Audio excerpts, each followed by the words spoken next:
Foundation, I'll say it right. And they sponsor LuluFest, and you're going to be hearing more about that. It's our first time working with them. Susie Stern is a new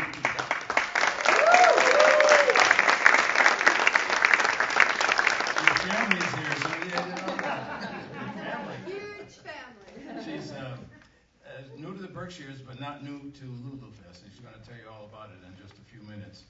LuluFest has been running for a long time, and when she told me that she'd like to do that here in Lenox, I said, well, okay, then we should help you.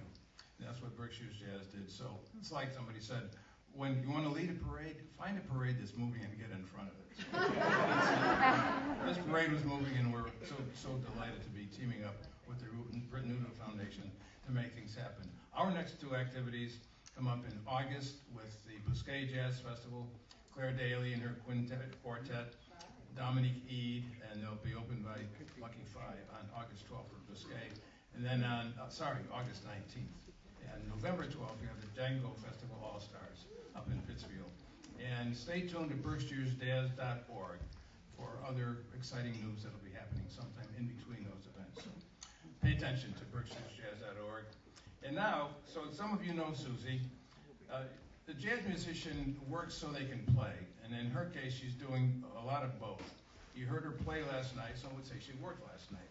She also worked to put this whole festival together. It was partly the brainchild of Peggy Stern, no relationship, and but Susie's the new one here in Lenox, and she said, let's do it here in Lenox. And I think she learned a lot of the important things about what a local community can do and put together at a great place and a great event. So I'm going to let her take it from here, introduce the bands to you, and just say, welcome to Susie Stern, who's put this thing all together.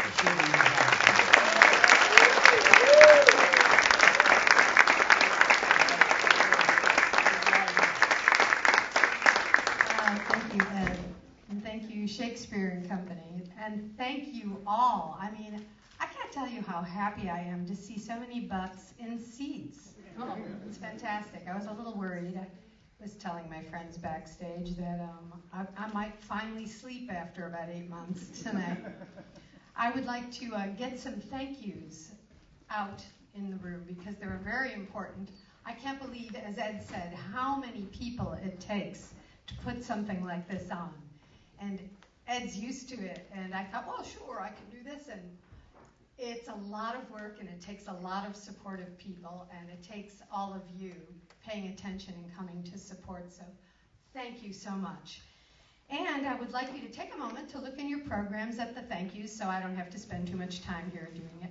But especially I would like to say Ed Bride at the top of the list of thank yous, yes, and Leo, Richard, and Jack for donating an incredible space for our artists, Betty Wagner, who helps us with our pianos, Nina Wishengrad for her time, expertise, and always her supportive ear, Fiona Ostermeyer, she's out there selling merch, which you can go on our very short breaks between bands. You can run out there, get a drink, get a snack, buy a CD, and come on back in for another band. And at the end of the night, we'll have Sara Caswell and everyone else signing CDs. You'll have a moment to do that as well.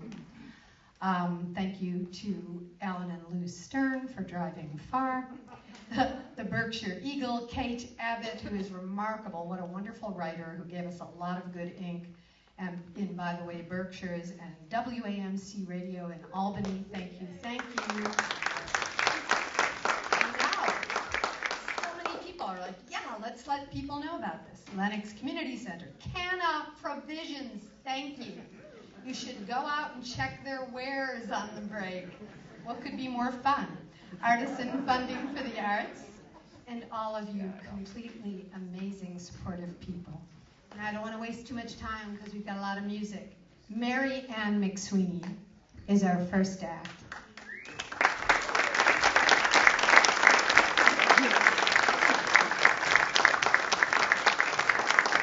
She's an extraordinary human being. I love her to pieces, and I love her music. She's going to present her Urban Fado project. Mary Ann McSweeney has played with jazz legends Dizzy Gillespie, Lee Konitz. Her quintet has played in Portugal and at the Mary Lou Williams Jazz Festival and at Kennedy Center. Her big band engagements have included Maiden Voyage and Diva, Dennis Mackrell Big Band, and the Kennedy Center Big Band led by John Clayton, featuring Jeff Hamilton. Amazing. McSweeney has appeared at the Newport Jazz Festival with the Monterey Jazz Festival and toured Europe, performing with David Krakauer's Klezmer Madness and 4-time Tony Award-winning vocalist Audra McDonald. She was the bassist for Cheetah Rivera, Jane Lynch, Barbara Cook, Lucy Arnaz, and Leslie Uggams, amongst many others, and she has arranged and produced 3 shows for Jane Monheit. McSweeney has performed on more than 25 Broadway shows, including the Tony Award-winning show A Gentleman's Guide to Love and Murder and the Book of Mormon, and she's currently working in the pit for Some Like It Hot, which was up for 13 or 14 Tonys and took away 4 Tonys. And that's all because you were in the pit. She's performed in Greece and Berlin with her urban Fado project, which you're about to hear. And please give her and her incredible band a warm welcome. I'll let Mary Ann introduce her players.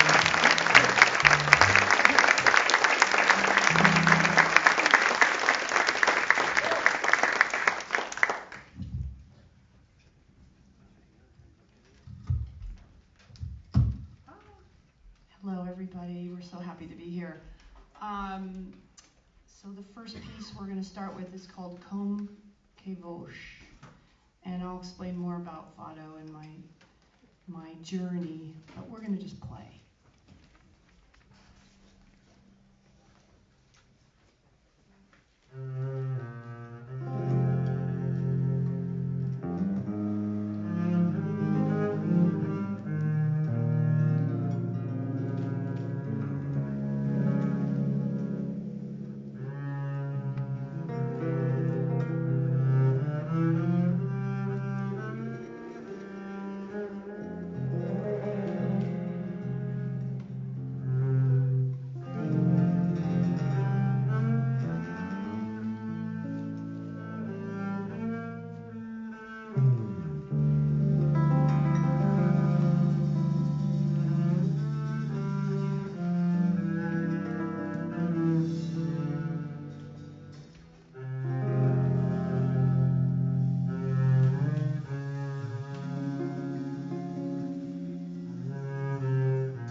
Okay, so that piece is a piece by Amalia Rodriguez, she was like the queen of Fado.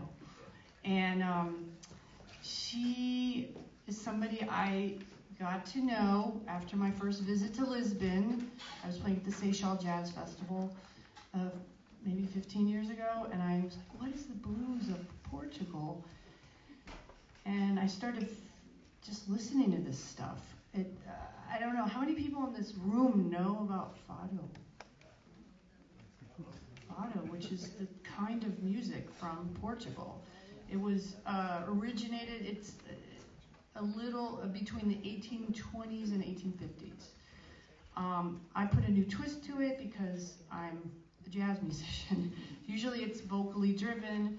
That last piece was a poem, and com que voz means with what voice? And part of that poem says, should I lament my sad fate?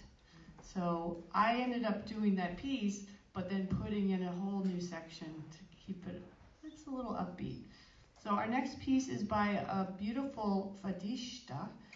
Her name is Dolce Pontes, and it's called Tirioni.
Jazzy section.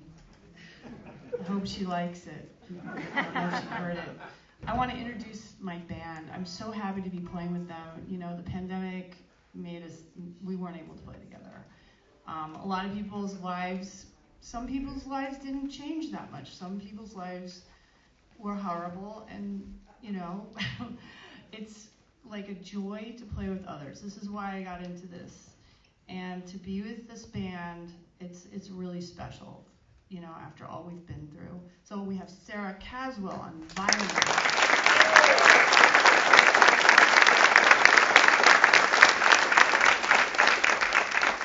We have Todd Isler on drums and percussion.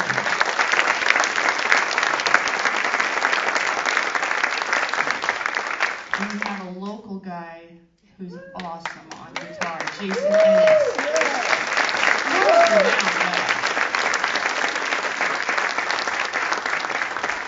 This next piece, you're going to be involved in this, so get ready. You guys ready? You're going to be involved. How many singers are out there? Everybody's raising their hands. I see one over here, and I know there's some back here. So we got one per section. Okay, so this piece is a piece I wrote in Brooklyn when I was living in Brooklyn. Yay, Brooklyn! So I had come back from this jazz festival in Portugal, and I started writing my own Fado pieces. This is called the Brooklyn-Lisbon Connection. So what's going to happen is you guys are going to sing the beginning. I'll teach it to you, don't worry. And I'm not a singer. And if you hear the ending, you can sing that too. It'll be a beginning. You just sing. Sara will take a solo. And then we'll do a middle section, and then you're going to come back. So I'll do my best on trying to teach this to you. So our first note is, give me a note.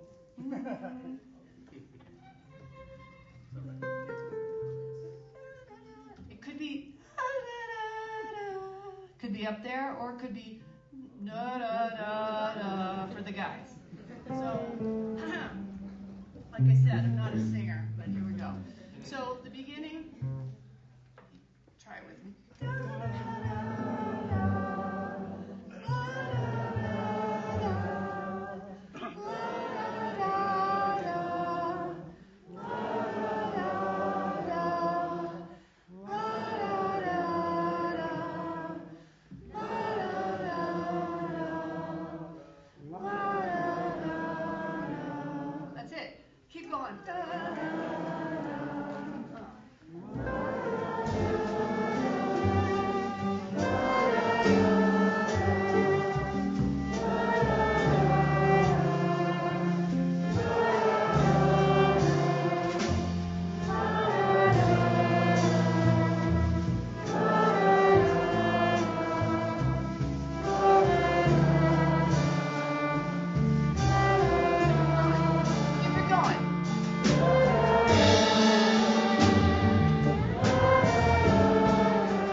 hired.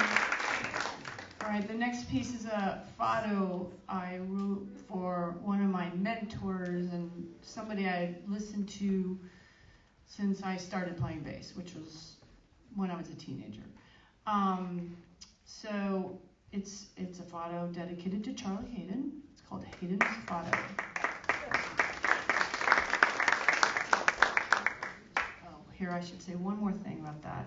So in the pandemic, I was hired to play for hospitals, people taking breaks at hospitals in New York, and on Zoom. And I can only play by myself or with my husband, but a lot of times they didn't have a budget for that. So it was like, okay, so I'm playing for an hour by myself on bass for hospital workers who are having lunch. I hope they like the bass. So I did that a lot. So what happened was this came out of me just playing a lot, all by myself. I spent a lot of time in Beckett on the deck, just playing, and so this came out of that.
bring on two amazing other bands led by women. Yay! Thank you, Peggy and Susie Stern, for making this happen. The last piece we're going to do here is called the New World Fado. It's my way of doing Fado, and I'll tell you that when I moved, let's see, there was a move we made, and I opened up a box. This is, I heard rumors in my family that I knew I was Irish, McSweeney. Okay, yeah, we know that. And then my mother's like full Croatian. Okay, I've got that. But then there was like rumors about Portuguese, some ancestry, and I was like, okay, whatever. I never opened this box. I opened a box and when we had moved, and I see these pictures of my great-great-grandparents from the Azores, which is the islands off Portugal. Okay, so maybe that's why I started crying when I heard Fado music for the first time. There's something there. And so I'm doing my own thing, obviously, and also very grateful to be able to play with this band, and thank you for coming out to this. Hopefully this will be we'll do this every year for the next 100 years. This one features our drummer, Todd Isler.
all come up with